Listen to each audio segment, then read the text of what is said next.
ওই কওমের নাম বলো যারা সত্য বলা সত্ত্বেও জাহান্নামে যাবে। সেটা কোন জাতি যা মিথ্যা বলা সত্ত্বেও জান্নাতে যাবে? হযরত বায়েজিদ বোস্তামি রহমতুল্লাহ আলাইহির নিকট ইহুদীদের 26টি প্রশ্ন। আমরা অনেকেই মুনতাকাব হাদিস বা অনেক কিতাবে হযরত বায়েজিদ বোস্তামি রহমতুল্লাহ আলাইহির নাম শুনেছি। ইনি এক বিরাট মাপের এক আল্লাহর ওলি ছিলেন, বিরাট বুজুর্গ মানুষ ছিলেন।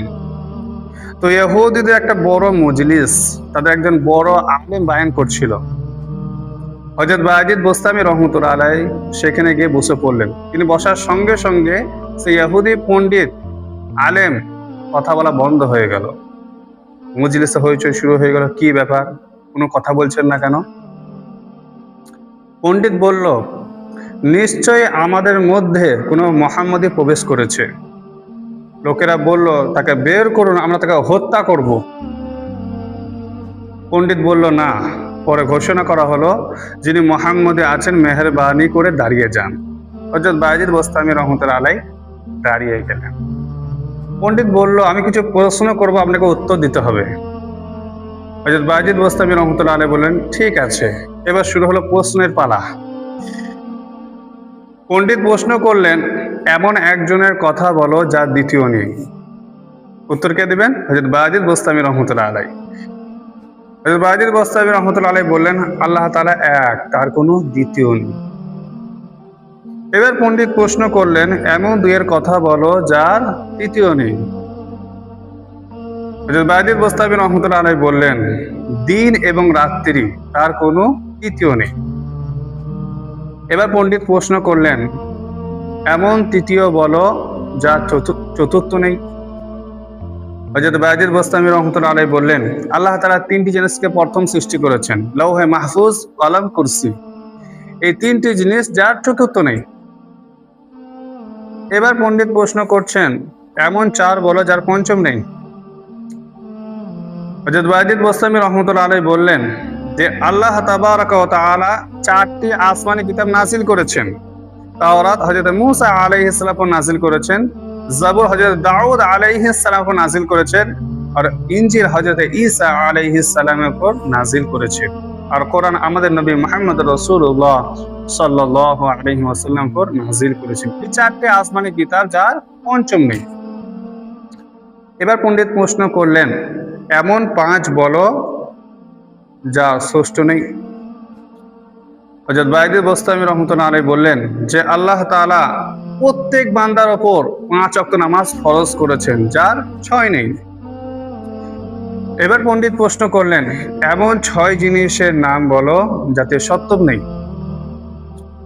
হযরত বায়েজিদ বোস্তামি রহমতুল্লাহ আলাইহি বললেন যে আল্লাহ তাআলা কোরআন মাজিদের মধ্যে বলছেন, সূরা ফুরকান 19 পারার মধ্যে বলছেন, আল্লাযী খালাকাস সামাওয়াতি ওয়াল আরদা ওয়া মা বাইনাহুমা ফি সিত্তাতি আইয়ামিন সুম্মা ইসতাওয়া আলাল আরশ। যে আল্লাহ তাআলা বলছেন, আমি সাত আসমান এবং সাত জমিনকে ফি সিত্তাতি 6 দিনে সৃষ্টি করেছেন, সুম্মা ইসতাওয়া আলাল আরশ, অতঃপর আরশে সমাসীন হয়েছে।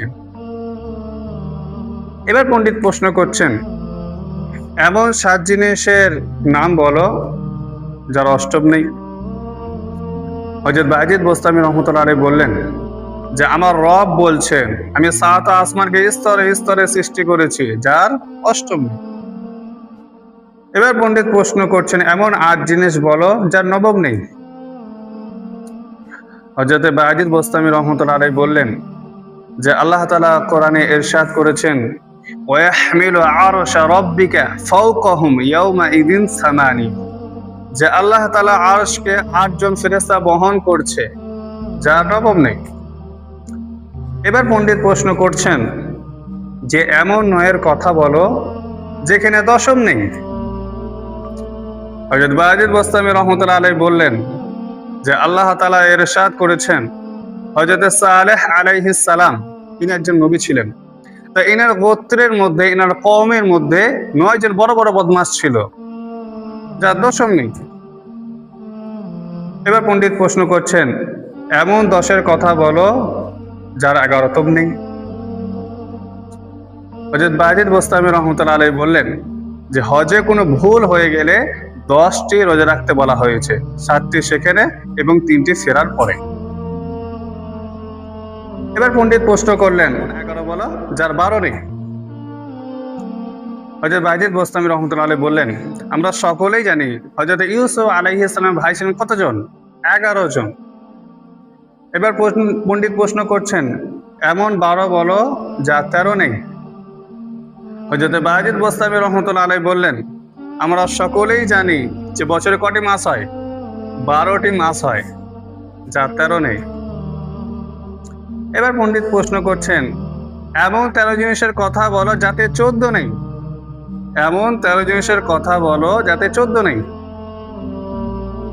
হযরত বায়জিদ বোস্তামী রহমতুল্লাহ আলাইহি বললেন যে আল্লাহ তাআলা কোরআন মাজিদের 12 পারার মধ্যে সূরা ইউসুফের মধ্যে বলছেন, ইয ক্বালা ইউসুফু লিআবিহি ইয়া আবাতি ইন্নী রাআইতু আহাদা আশারা কাওকাবান ওয়াশ-শামসা ওয়াল কমার রাআইতুহুম লি সাজিদিন।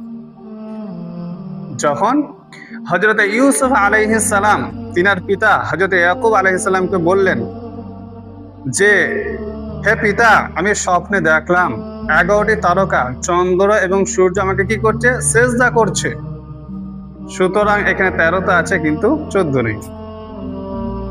এবার পণ্ডিত প্রশ্ন করছেন, সেটা কোন জিনিস যা আল্লাহ তাআলা নিজেই সৃষ্টি করেছেন এবং সে সম্পর্কে আবার জিজ্ঞাসাও করেছেন। হযরত বায়জিদ বোস্তামী রহমতুল্লাহ আলাইহি বললেন, হযরত মূসা আলাইহিস সালামের লাঠি আল্লাহ তাআলা নিজেই সৃষ্টি করেছেন। আবার প্রশ্ন করছেন, অমা তিলকা বিয়ামিনিকা ইয়া মূসা, হে মূসা তোমার হাতে ওটি কি? হযরত মূসা আলাইহিস সালাম বলেন, ক্বালা হিয়া আসায়, আমার হাতে এটি লাঠি। এবার পণ্ডিত প্রশ্ন করছেন, সবচেয়ে উত্তম বাহন কোনটি? তিনি বললেন ঘোড়া। সবচেয়ে উত্তম দিন কোনটি? তিনি বললেন জুম্মার দিন। সবচেয়ে উত্তম রাত কোনটি? তিনি বললেন লাইলাতুল কদরের রাত। সবচেয়ে উত্তম মাস কোনটি? তিনি বললেন রমজান মাস। এবার পণ্ডিত প্রশ্ন করছেন, সেটা কোন জিনিস যা আল্লাহ তাআলা নিজেই সৃষ্টি করে নিজেই আবার তার ধ্রুবতার কথা স্বীকার করেছেন? হযরত বায়জিদ বোস্তামী রহমতুল্লাহ আলাইহি বললেন যে আল্লাহ তাআলা নারী জাতিকে অতিশয় দ্রুত করে সৃষ্টি করেছেন এবং তাদের এই দ্রুততার কথা কোরআনে কারীমে তুলে ধরেছেন এইভাবে, ইন্না কাইদা কুন্না আযীম, নিশ্চয়ই মেয়েদের চক্রান্ত অত্যন্ত মারাত্মক। রাসূল আকরাম সাল্লাল্লাহু আলাইহি ওয়াসাল্লাম ইরশাদ করেছেন যে আমি নারীর তুলনায় অন্য কাউকে এমন দেখি নাই যে বুদ্ধিমান মানুষের পদলঙ্ঘন ঘটায় এবং বড় বড় বুদ্ধিমানের বিবেকের উপরে কি করে পর্দা ফেলে দেয়। এবার পণ্ডিত প্রশ্ন করছেন যে সেটি কোন নিষ্প্রাণ জিনিস যা নিষ্প্রাণ হওয়া সত্ত্বেও শ্বাস প্রশ্বাস গ্রহণ করে? হযরত বায়জিদ বোস্তামী রহমতুল্লাহ আলাইহি বললেন যে আল্লাহ তাআলা ইরশাদ করেছেন কোরআন মাজিদের মধ্যে 30 পারার মধ্যে বলছেন সূরা তাকবীরের মধ্যে, ওয়াস-সুবহি ইযা তানাফাস, ওয়াস-সুবহি শপথ সকাল বেলার, ইযা তানাফাস যখন সে নিঃশ্বাস নেয়। এবার পণ্ডিত প্রশ্ন করছেন, সেই 14টি জিনিসের নাম বলো যাদেরকে আল্লাহ তাআলা আনুগত্যের নির্দেশ দিয়েছেন এবং তাদের সঙ্গে কথাও বলেছেন। হযরত বায়জিদ বোস্তামী রাহমাতুল্লাহ আলাইহি বললেন যে আল্লাহ তাআলা 7 আসমান এবং 7 জমিনকে সৃষ্টি করার পর তাদেরকে সম্বোধন করে বললেন, তোমরা আমার সামনে আনুগত্য প্রকাশ করো। তখন 7 আসমান আর 7 জমিন বলেছিল, আমরা আপনার সামনে আনুগত্য প্রকাশ করলাম। এবার পণ্ডিত প্রশ্ন করছেন, সেটা কোন জিনিস যা আল্লাহ তাআলা নিজেই সৃষ্টি করেছেন এবং তা আবার কিনে নিয়েছেন? সেটা কোন জিনিস যা আল্লাহ তাআলা নিজেই সৃষ্টি করে নিজেই আবার তা কিনে নিয়েছেন? হযরত বায়জিদ বোস্তামী রাহমাতুল্লাহ আলাইহি বললেন, আল্লাহ তাআলা মুসলমান জাতিকে সৃষ্টি করেছেন এবং তাদের এই জান মাল জান্নাতের বিনিময়ে খরিদ করে নিয়েছেন। এবার পণ্ডিত প্রশ্ন করছেন, সেটি কোন নিষ্প্রাণ জিনিস যা নিষ্প্রাণ হওয়া সত্ত্বেও খানা খাওয়া তাওয়াফ করেছিল? হযরত বায়জিদ বোস্তামী রাহমাতুল্লাহ আলাইহি বললেন, হযরত নূহ আলাইহিস সালামের কাশতি, এর অর্থ হচ্ছে নৌকো। কাশতি মানে নৌকো।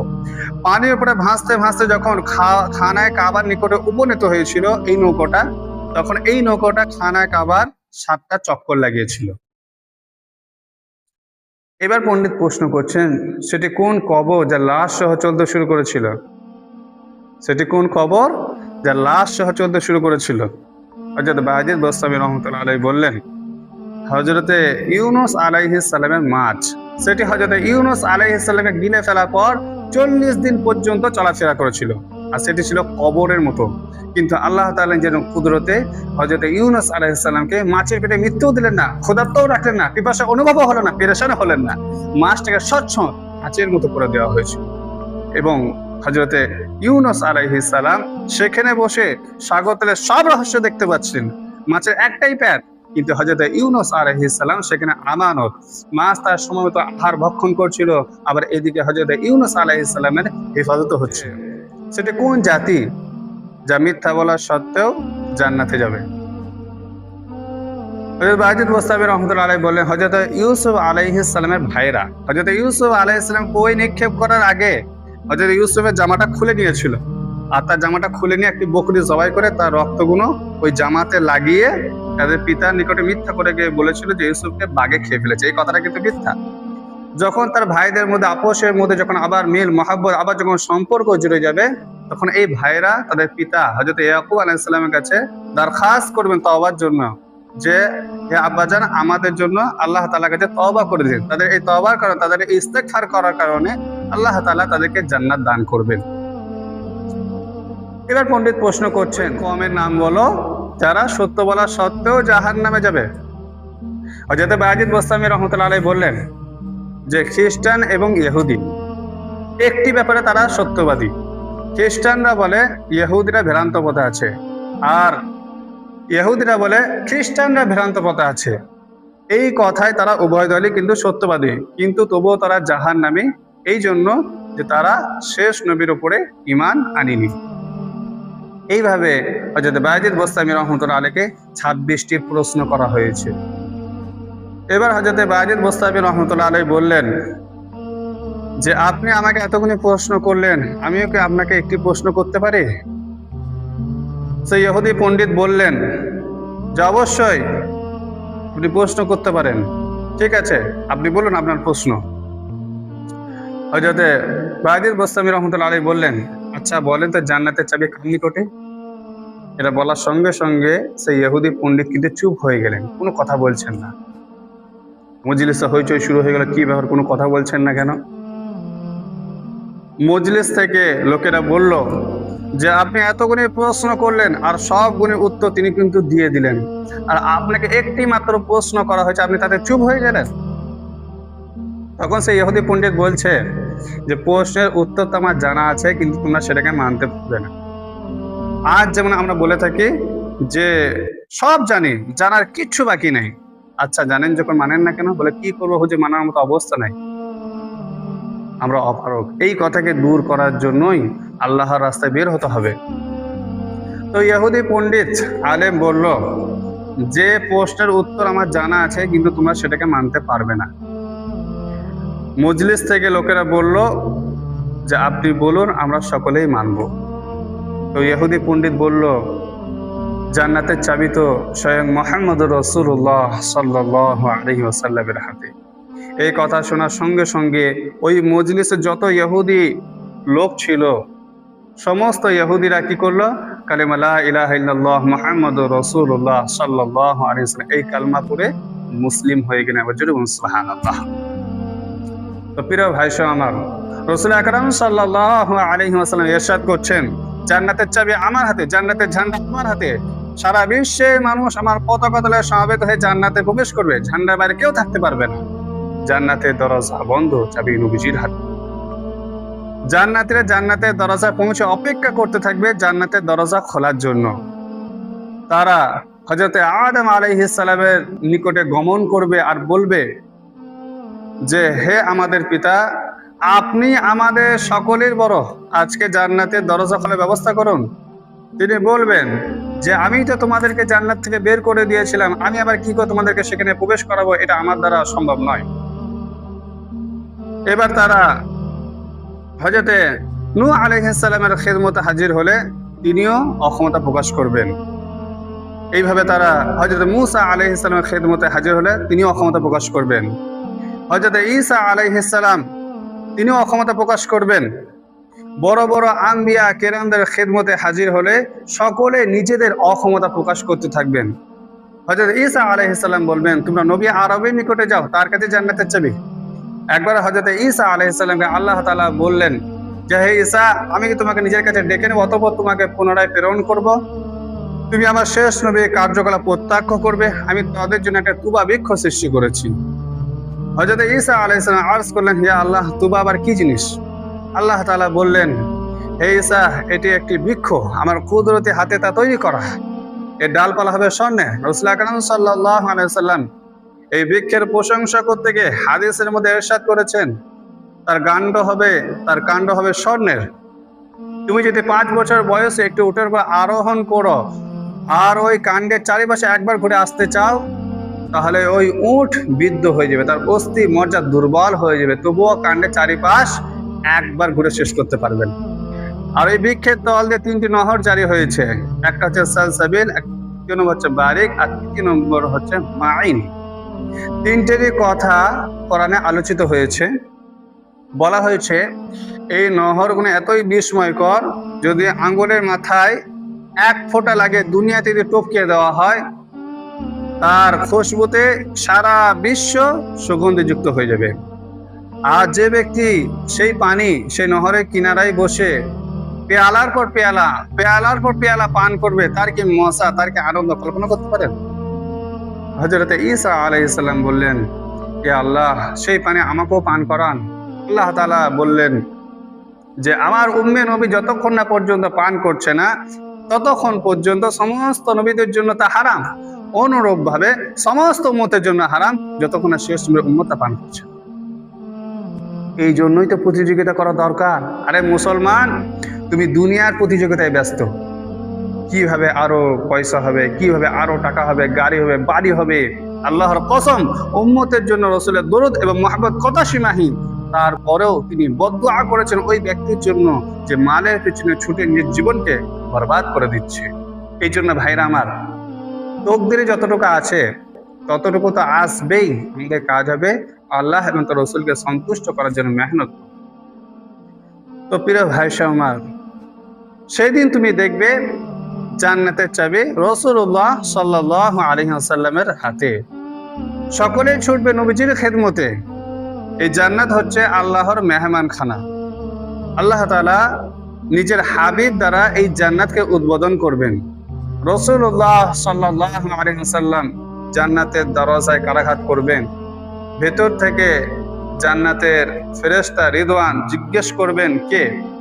এর আগেই জান্নাতীদেরকে স্বর্ণের কাকন পরানো হবে। এটা পরানোর সঙ্গে সঙ্গে একটি রিরিঝিনি আওয়াজ, একটি মধুর আওয়াজ আকাশে বাতাসে ছড়িয়ে পড়তে থাকবে। তখন হুররা বুঝতে পারবে যে আমাদের স্বামীদের আগমনের সময় ঘনিয়ে এসেছে।